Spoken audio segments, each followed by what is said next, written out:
It's Street Fighter time! Hello, welcome to another figure review. Today we're gonna have a look at the Storm Collectibles Street Fighter V Arcade Edition Vega in the battle costume, also known as M.Bison Dictator. Whatever you fancy, what's your favorite word for this guy? I call him Bison, it's just like, that's how we grew up with until we learned that the Japanese guys were like, no, he's Vega. So yeah. I really like the design of this battle costume. He also has a skull and a kick-ass goatee. So I know it's just a repackaging of Bison, but I'm still kind of excited about this one. Nice artwork. So let's have a look at the figure. So overall look in detail of this figure. I mean, like I said, I love the design. The battle costume is pretty cool. It's still like, you know, it's still M.Bison, but it's a different style. So he stands at almost 20 centimeters. Definitely has some size to and that means almost 8 inches tall. But let's have a look at this face. I love this face, it's very nicely done. He has a smug look and a little bit crummy nose. Very nice and accurate. The M.Bison, I mean the Shadowloo symbol on there is a little rough. I mean, it's still, this is very small. Like, here's my finger for comparison, or like better comparison than my finger. This is only like a 2 centimeter face. But anyway, yeah, the red on the hat though is really rough around here. I don't know what happened there.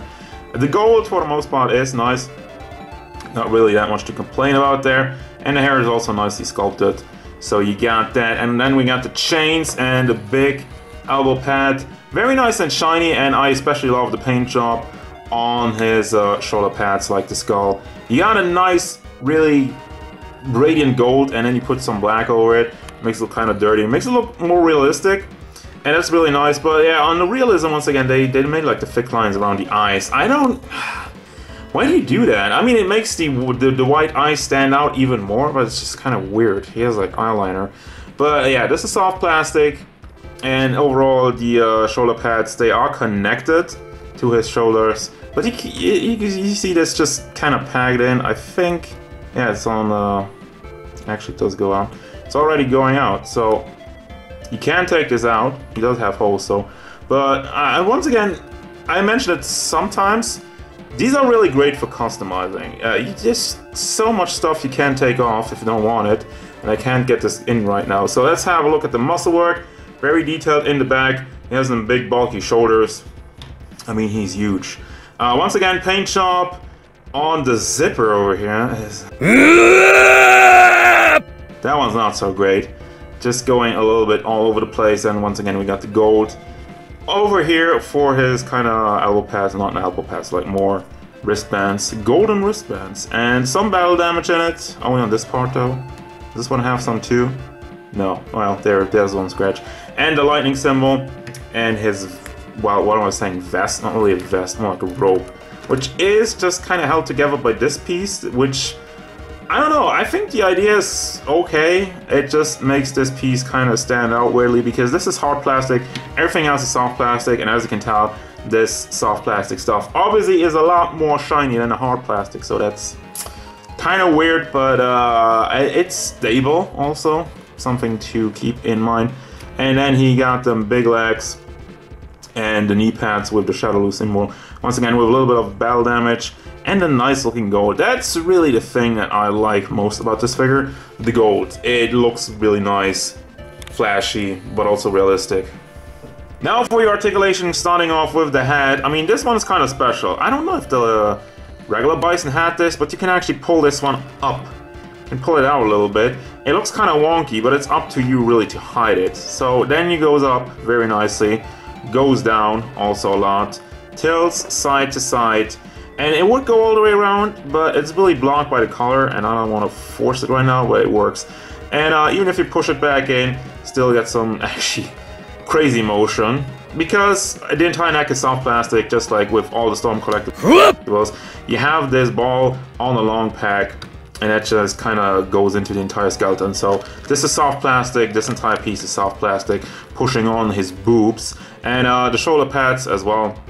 Same thing, so that does not get into the way of your articulation. You have this big shoulder on a ball joint and a big hinge in the shoulder itself, so that goes up quite nicely, goes down, rotation, goes forward, goes to the back, Then we got a double hinge in the elbow, and the fist is on another ball hinge, goes forward, back, and all the way around. He's kind of limited in the chest area, but I feel like you really have to give it a good push with this guy.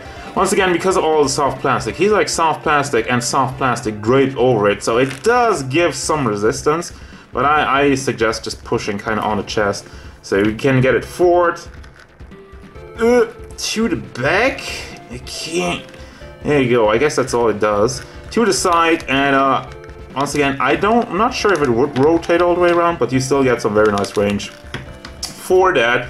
Then for the hips, the lower torso has some wiggle motion, goes forward, goes to the back, and does tilt side to side. And as I shown you, also would go all the way around, but I'm not. This noise, I don't like these noises. So you can take off his entire coat. That's part of the figure.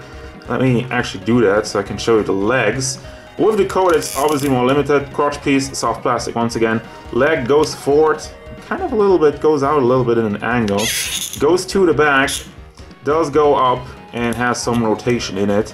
Then we got the double hinged knees.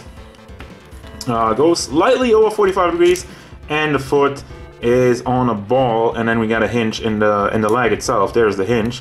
So it goes forward, back, and does tilt side to side a lot, but always in an angle as well, because it's kind of going in like that. It's not going in straight, so you kind of have a little bit of that issue. And just keep in mind, like the leg rotation, it's pretty blocked if you have the coat on. So once again, with the coat, forward, and it always just like kind of makes this noise. What the hell's going on now? Doesn't really go to the back, same thing, and it does go out. It still goes out to the side nicely, but this is really thick, and he's thick in general. Look at these legs. But yeah, this is still kind of hindering, but if it was hard plastic, you wouldn't get anywhere with your legs. So for the accessories, starting off with the faces, you got the gritting teeth, well, kind of grinning, and he's always happy. Look at how happy he is. Anyway, then we got posing hands, like, well, kind of open, going in. Well, these are really open, just high-fiving stuff. And what's really the difference between these and these? A little bit more angled on the tippy top on his fingers. Then we got a Psycho Bull, which you can put on the base. That's why the hole is over there. This one actually looks very nice. I'm digging it. But yeah, here's the mini base. They don't give you a big base anymore. That's kind of weird. I mean, it's like the typical thing. When it started off the line, the entire Street Fighter line, you always got a base with like a Street Fighter 5 logo, but now they're doing a little base over here, which, to its credit, this tiny base, this small, well, it's not really tiny. This small base is amazing. Not only is it good for holding your energy effects, it can technically support the entire figure, because it's nice and ratchet. And I actually use these bases on like figure arts and whatnot, because I think it's a lot better than the figure arts base, because it's ratchet and it has way more points of articulation.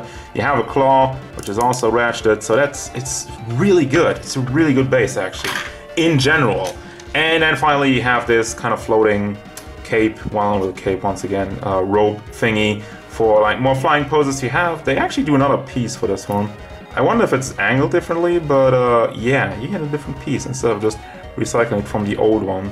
Well, from the regular figure. And then actually also in the box, 4 Kings stage. Was it 4 Kings? 4 Kings of Shadowloo? Whatever. You got American Vega. Well, this Vega and this Vega. Both Vega. And the other guys, which I'm completely blanking on the names right now.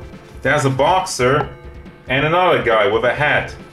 So I call this one A Tale of Two Bisons. I just want to have a side-by-side comparison.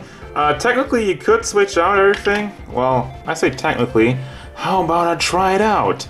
I think the skin tone is actually pretty much the same. That was kind of what I was worried about. And also, this kind of reminds me, now that I have the crossed arms on this one. Old school, well, like the regular Bison had different accessories than this one. So yeah, it does work. Can switch out the head. Skin color is pretty much the same, and he doesn't have that much of a thick line around his eyes. And I mean, you could just take the heads off and the faces and still have the heads, or you could take the heads anyway. But yeah, completely interchangeable. But anyway, final thoughts of this Bison. Also, by the way, I kind of stuck his thumb into the hole for for the base of the energy effect, and as you can tell, holds on pretty nicely, and I really like this one. I'm like, that was a great idea, Payne. Psycho! Final thoughts of this figure. Yes, I do recommend this one overall, because I like the design. There are some small slips in the paint job, but it's forgivable ones. It's, as I said, small slips. The articulation is still very, very good, as it is with every Stomp Collectibles.